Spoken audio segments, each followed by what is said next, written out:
तो हेलो दोस्तों, आप सभी कैसे हैं। आशा करते हैं कि आप सभी अच्छे होंगे। बात करेंगे सीडीपी के 7 चैप्टर की, जो कि सीटेट फरवरी 2026 के अंदर एग्ज़ाम है या फिर जो अदर टीचिंग एग्ज़ाम है उनके लिए मोस्ट इंपॉर्टेंट टॉपिक जो आपका रहने वाला है। तो इसके अंदर क्या है कि आपका हम बात करेंगे बुद्धि की एक आलोचनात्मक दृष्टिकोण की, जिसमें क्रिटिकल पर्सपेक्टिव ऑफ इंटेलिजेंस की जो है डिस्कशन जो है यहाँ पे किया जाएगा। तो मोस्ट इंपॉर्टेंट आपका टॉपिक रहने वाला है। इससे पहले के जो 6 टॉपिक्स हैं, 6 चैप्टर है, वो हमने यहाँ पे आपको लिए तैयार किए हैं। उसके लिए आप क्या है कि हमारे चैनल पर प्लेलिस्ट से जाकर उनको देख सकते हैं।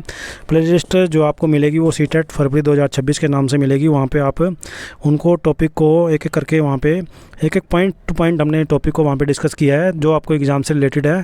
हर एक पॉइंट आपके लिए इंपॉर्टेंट रहने वाला है। तो वहाँ पे जाके आप प्लेलिस्ट से जाकर हर एक टॉपिक को जो है देख सकते हैं, अपना कवर कर सकते हैं अपने सिलेबस को। तो इसमें आज हम बात करने वाले हैं बुद्धि के एक आलोचनात्मक दृष्टिकोण की, जो कि सीटेट 2026 की तैयारी के लिए मोस्ट इम्पोर्टेंट आपका रहने वाला है। तो चलिए शुरू करते हैं। तो सबसे पहले हम बात करेंगे आम धारणा, यानी कि बुद्धि के बारे में आम धारणा क्या है उसके बारे में पहले हम बात करेंगे। तो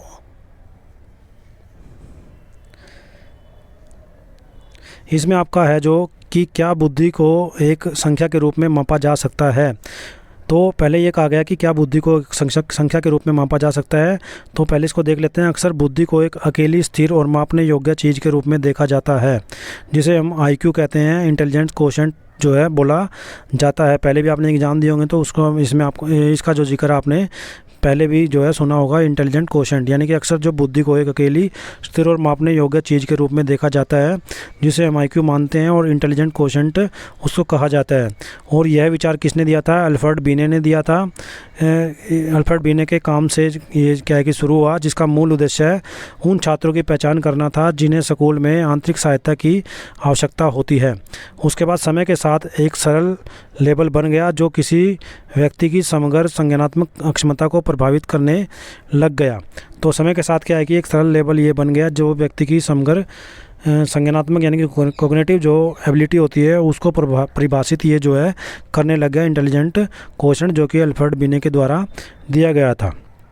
उसके बाद यहाँ पे हम बात करते हैं पारंपरिक जो मॉडल है, पुराना जो मॉडल है उसके बारे में। तो इसमें आपका सबसे पहले आता है स्पीयरमैन का जो आपका जी फैक्टर है, वो मॉडल जो है यहाँ पे सबसे पहले हम बात करेंगे।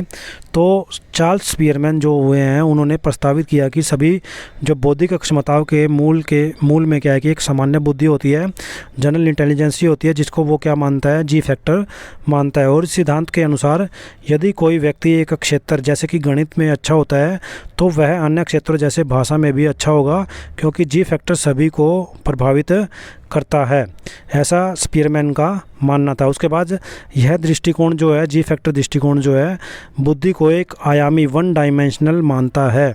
तो इसमें आप देख सकते हैं कि जी फैक्टर हमने बीच में लिया है, और जी फैक्टर के अकॉर्डिंग क्या है कि आपका शाब्दिक अक्षमता भी, यांत्रिक अक्षमता भी, स्थानिक अक्षमता भी और तार्किक अक्षमता भी डेवलप होती है, जैसा कि स्पीयरमैन ने बताया कि ये वन डायमेंशनल आपका क्या रहती है, दृष्टिकोण वन डायमेंशनल रहता है। ये इसके बारे में जी फैक्टर के बारे में किसने बताया? चार्ल्स स्पीयरमैन ने बताया। उसके बाद लेकिन क्या यह पूरी कहानी है, जो कि चार्ल्स स्पीयरमैन ने बताई है? तो इसमें आप देखेंगे कि आपका जो जी फैक्टर है वो एक क्या पूरी कहानी है। तो इसमें आपका जैसे मैंने बताया कि शाब्दिक अक्षमता, यांत्रिक अक्षमता, स्थानिक अक्षमता और ये तार्किक अक्षमता का जिक्र किया गया है। तो क्या एक अकेला स्कोर रचनात्मकता, व्यवहारिक और कौशल और भावनात्मक समझ को पकड़ सकता है? क्यों कुछ अकादमिक रूप से औसत लोग जीवन में असाधारण रूप से सफल हो पाते हैं और कुछ पीछे रह जाते हैं?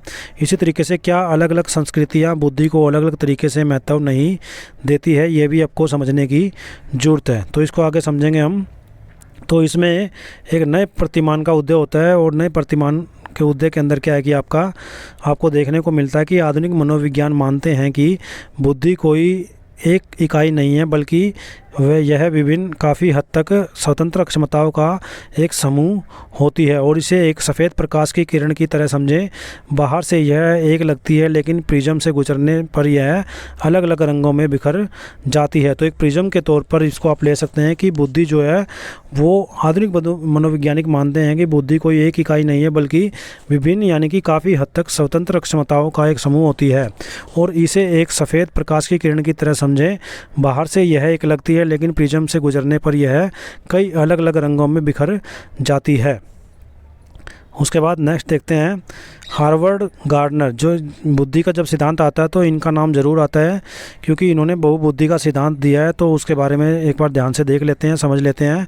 तो हार्वर्ड गार्डनर जो थे, गार्डनर ने ये तर्क दिया कि पारंपरिक जो आईक्यू है, इंटेलिजेंट कोशेंट है, परीक्षण बुद्धि के केवल क्या है कि एक छोटे से हिस्से को मापते हैं। उन्होंने बुद्धि के कम से कम 8 अलग अलग प्रकारों की पहचान की कि इन्होंने हार्वर्ड गार्डनर ने। तो बुद्धि के जो 8 प्रकार है उसके बारे में किसने बताया? हार्वर्ड गार्डनर ने बताया। उसमें कौन कौन सी बुद्धि आ जाती है?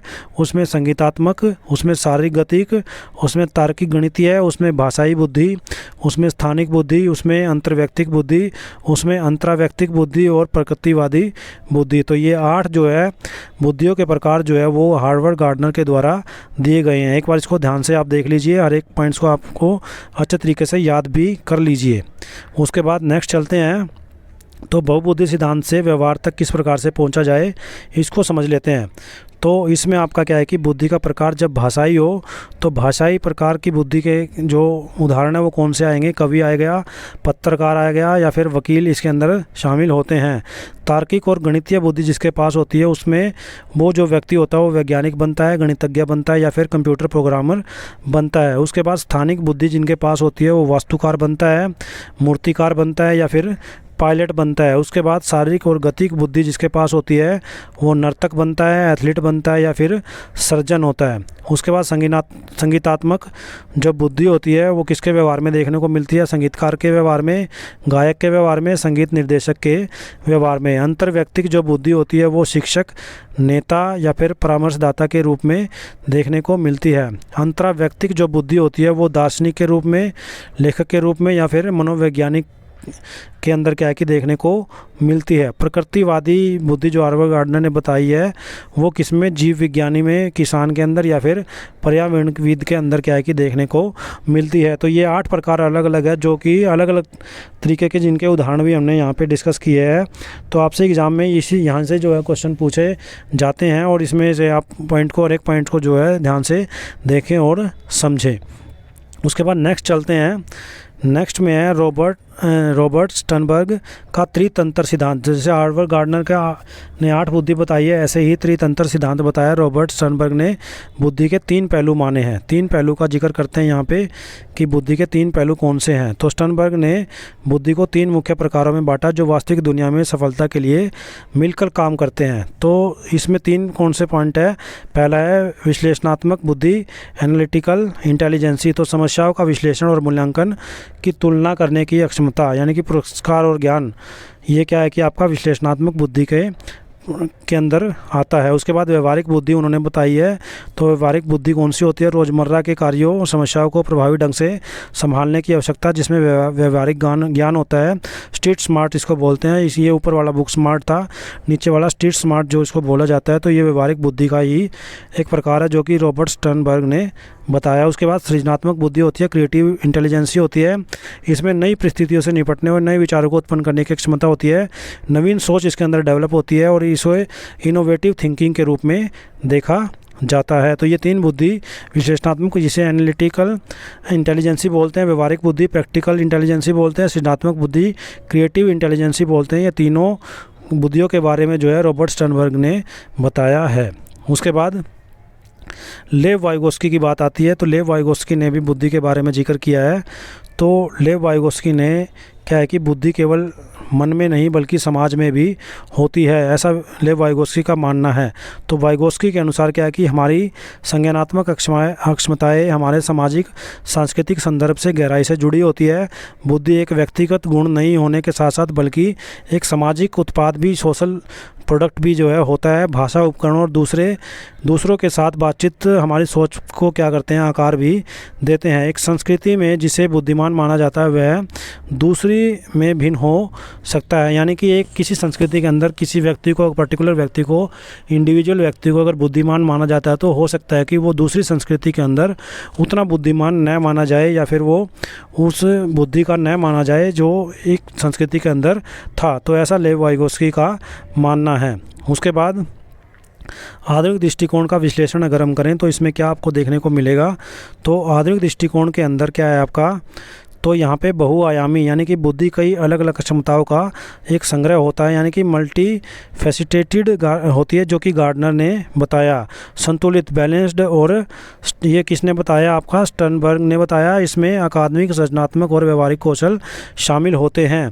उसके बाद संदर्भ आधारित की बात की जाए तो कॉन्टेक्सचुअल, ये वाइगोस्की ने हमें बताया, यह हमारे सामाजिक और सांस्कृतिक परिवेश द्वारा आकारित और परिभाषित होती है। गतिशील की बात करें तो यह स्थिर नहीं है और इसे विकसित और पोषित किया जा सकता है, किसे, बुद्धि को। तो बुद्धि के बारे में ये अलग अलग जो है डिस्कशन जो है, अलग अलग पॉइंट्स जो है वो सभी जो आपके साइकोलॉजिस्ट हैं उन्होंने बताए हैं। मल्टी फैसिटेटेड जो है वो आपका गार्डनर ने बताया। बुद्धि कई अलग अलग क्षमताओं का संग्रह होती है, अलग अलग भागों में बांटी जाती है। संतुलित होती है, ये बताया स्टर्नबर्ग ने। इसमें अकादमिक, रचनात्मक और व्यवहारिक कौशल शामिल होते हैं। संदर्भ आधारित होते हैं, कॉन्टेक्सचुअल होती है, ये वाइगोस्की ने बताया। और यह हमारे सामाजिक और सांस्कृतिक परिवेश द्वारा आकारित और परिभाषित होती है। उसके बाद गतिशीलता की जो बात आती है तो ये बुद्धि जो होती है वो स्थिर नहीं होती है, इसे विकसित और पोषित किया जा सकता है। समय के साथ साथ इसके अंदर क्या है कि इसको क्या है कि इसका विकास किया जा सकता है, बुद्धि का विकास किया जा सकता है। ये भी आपको समझने की ज़रूरत है। उसके बाद नेक्स्ट आते हैं, एक शिक्षक की भूमिका क्या रहती है बुद्धि को समझने के लिए, तो इसका जिक्र करते हैं। तो इसमें जो है आपका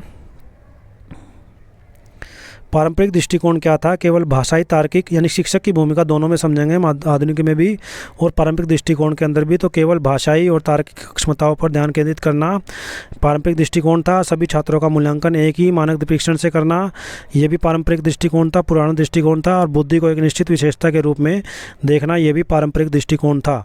लेकिन जो नया दृष्टिकोण है, नए दृष्टिकोण के अंदर क्या आपका आधुनिक दृष्टिकोण जिसको बोलेंगे, तो इसमें सभी प्रकार की बुद्धिमत्ता को पहचानना और सम्मान करना, मूल्यांकन के लिए विभिन्न तरीकों का उपयोग करना, जैसे प्रोजेक्ट्स और पोर्टफोलियो का उपयोग साथ साथ करना। और इसमें यह भी मानना कि हर छात्र में विकास की क्षमता, उसके बुद्धि के विकास की क्षमता जो है वो अलग अलग होती है। यह भी आधुनिक दृष्टिकोण के अंतर्गत आएगा। एक शिक्षक के रूप में ये क्या है कि महत्वपूर्ण होता है।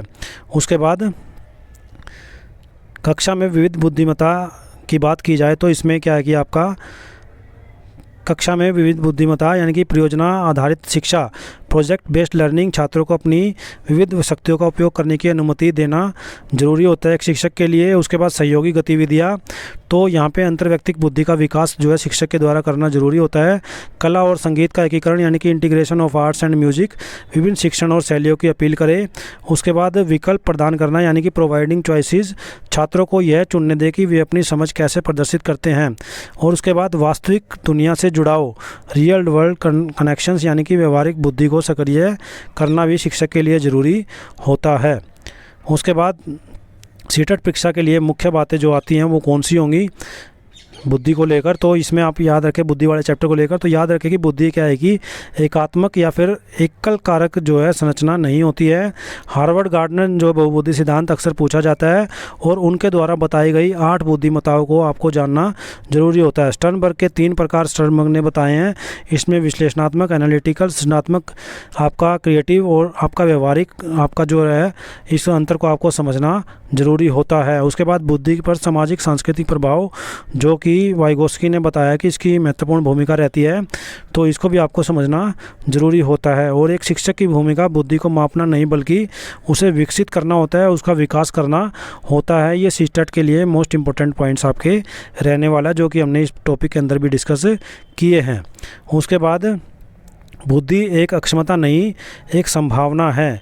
ये आपको समझना ज़रूरी है। तो ये अगर एक शिक्षक के रूप में आपकी सबसे बड़ी चुनौती और अवसर यही है कि आप हर बच्चे के भीतर छिपी अनूठी संभावनाओं को पहचानें और उन्हें पोषित करें।